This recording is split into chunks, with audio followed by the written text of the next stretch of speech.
The invisible blade, how harsh words become heavy karma.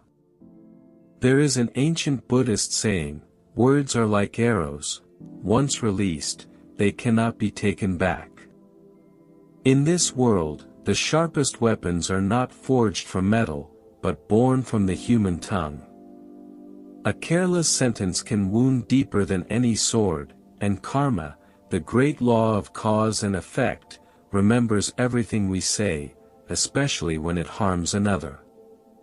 In a quiet village, a man named Vong Tam lived with a bitter heart. He often mocked others, disguising cruelty as humor, and never held back his tongue.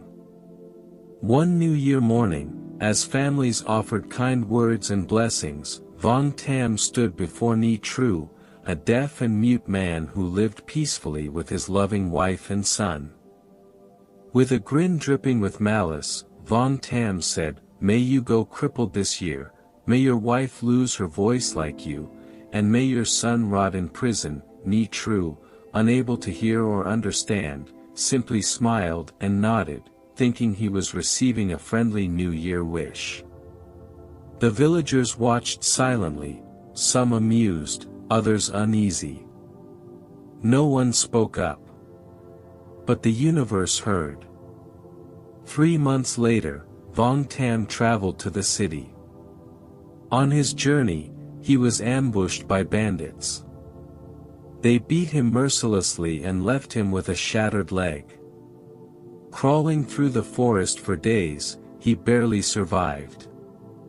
When he returned home, broken and bruised, he found tragedy waiting. His wife, from the shock of their son being arrested for theft, had fallen into deep silence, unable to speak a single word. The once vibrant household now stood cold and quiet. That night, as Vong Tam lay awake in pain, the memory of his New Year's curse came back like thunder. He had wished misfortune upon Ni Tru, and now that very fate had fallen upon himself, crippled, silenced, and disgraced by his own son's crime.